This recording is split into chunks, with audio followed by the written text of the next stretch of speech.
ổn nè.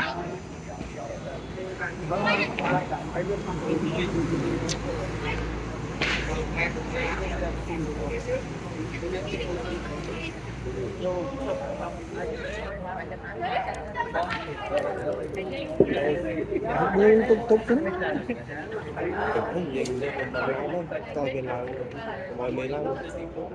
Hả? ngoài mì lăng Chân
mình vậy này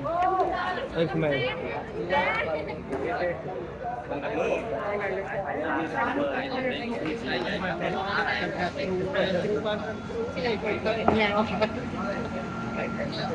được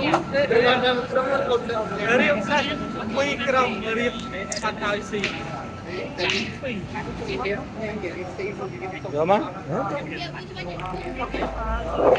ai mà chua thế là ai chua thế thôi không muốn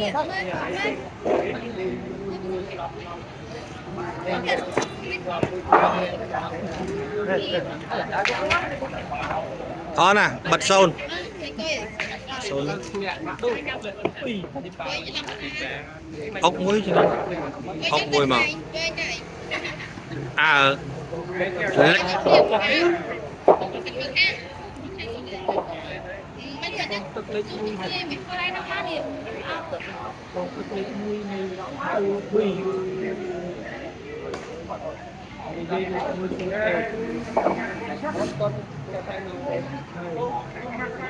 ai cũng em quay nó quay nào anh mà lên mình phải chung phải